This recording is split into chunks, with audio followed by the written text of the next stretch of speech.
সুন্দর করে শিখলেন না, দুইটা সূরা ঠিক করে শিখলেন না, ঠিক মতো রুকুটাও দিতেন জানেন না, সেজদাটাও দিতেন জানেন না, কদ্দুর অজু ঠিক মতো করতে পারেন না, তাব্বাত ইয়াদা কুল হুয়াল্লাহ সূরাটা ঠিক মতো কইতারেন না, আত্তাহিয়াতু দুরূদ শরীফ দোয়ায়ে মাসুরা আপনি এটাও ঠিক করতে পারেন না। এত ভাত কেন খাইলেন না ফরমান? মালিকের এত বড় কায়নাত, এত বড় জমিন আল্লাহর ব্যবহার করলেন কেন? লজ্জা লাগে না? 40 বছর বয়স, 60 বছর বয়স, আজও বেহায়ার মতো লজ্জাটুকু হলো না যে আমার সূরাটা কদ্দুর শুদ্ধ করি। এটা কি মুসলমান মিয়া? কিসের মুসলমান আপনি? খামখেয়ালে বেটকায় সব সময় এটারে মানে তামসা মনে করছেন। এতবার মসজিদের ইমাম সাহেব বলে নাই, আপনারা বলেন, আপনারা শোনেন নাই, সহি শুদ্ধ যদি কোরআন শরীফ না হয়, যার সূরা কেরাত অশুদ্ধ, তার নামাজ হয়? আরে বলেন না, সবাই বলতে হবে, বলেন তো। তাহলে আপনি শুদ্ধ করলেন না কেন? বলেন না। নামাজ ভঙ্গের কারণ কতটি? 19টি। 1 নম্বর কারণ, 1 নম্বর, এই যে নুরানি, এখানে নুরানির কোনো বাচ্চা আসেনি? হুজুর, হুজুর কই?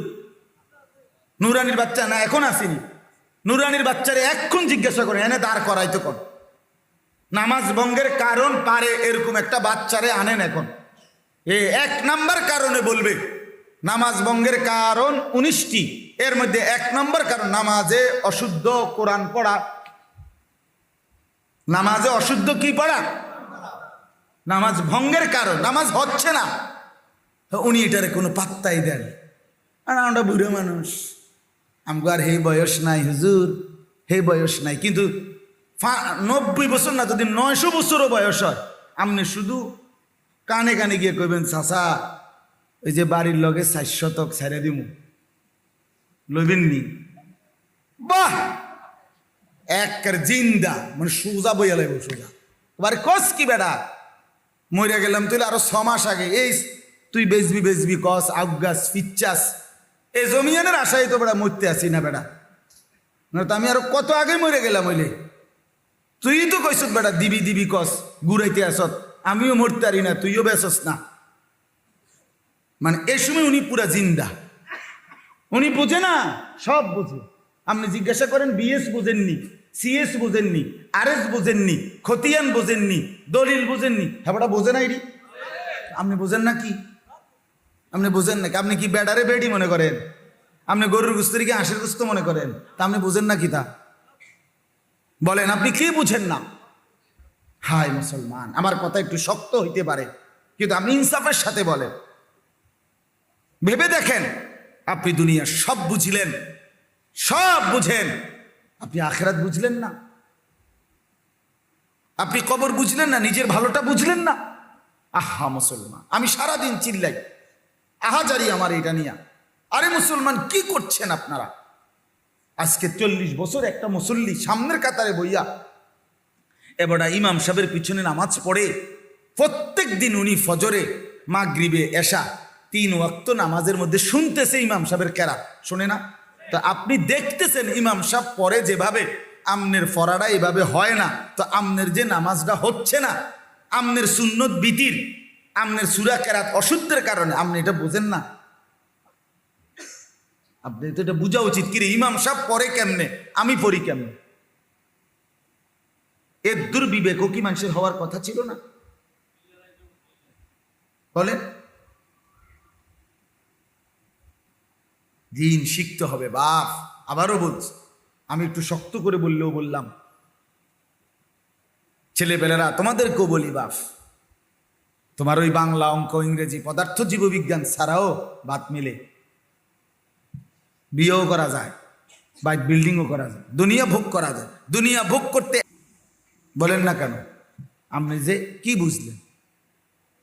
তাইলে এই দুনিয়ার যদি প্রাইমারি, হাই স্কুল, কলেজ, ইউনিভার্সিটির কিছুই না পড়লা, তারপরেও দুনিয়া মিলবে। কিন্তু আল্লাহকে রাজি না করলে, কোরআন না শিখলে, দিন না শিখলে, সেজদা ঠিক না করলে, সূরা কেরাত না শিখলে, আল্লাহর কসম, কবর, হাসর, আখিরাত কিছুই টিকবে না, কিছুই মিলবে না। সে তামাশা। বাট আমরাও খাই, আমরা কোনো চিরা খাই না, আমরা কোনো চিরা খাই না ভাইয়া।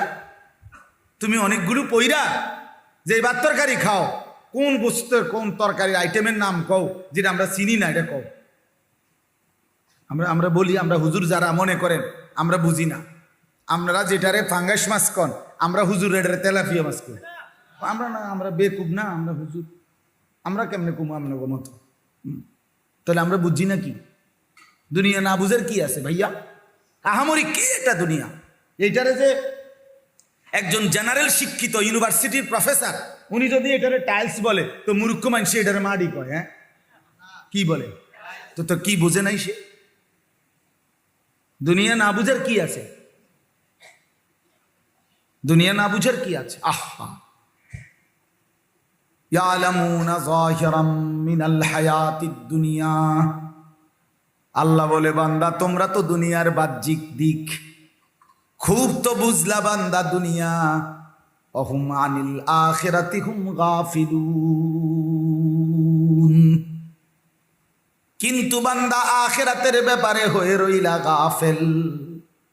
আখিরাত বললে বলো বুঝি না, দুনিয়ার সব বুঝো, আত্তাহিয়াতু বুঝো না, দোয়ায়ে কুনুতটা ঠিক করে বুঝো না, একটা সূরা কেরাত ঠিক করতে হবে এটাও বুঝো না। আস্তাগফিরুল্লাহ। আল্লাহ আমাদেরকে মাফ করে দেয়, আল্লাহ আমাদেরকে বুঝ দান করে।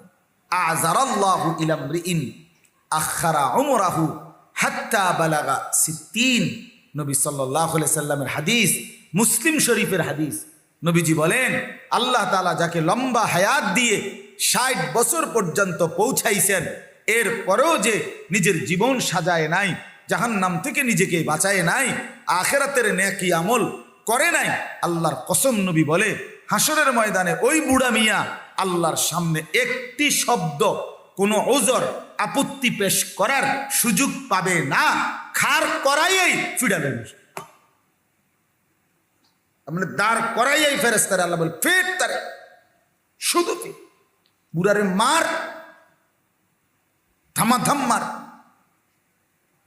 যদি মুরব্বী কয়, আও আমার দুটো কথা কইতে দাও না, আমি কথাটা কদ্দুর কই। ফেরেশতা বলবে কোনো কথা নাই বেটা, 60 বছর হায়াত পাওয়া খামখেয়ালি কথা? কি চাচা বলেন? 60 বছরে আপনি কত জানাজা দেখছেন? কত মানুষের দাফনে শরীক হয়েছেন? কত লাশ দেখছেন? কত মানুষের মৃত্যু দেখছেন?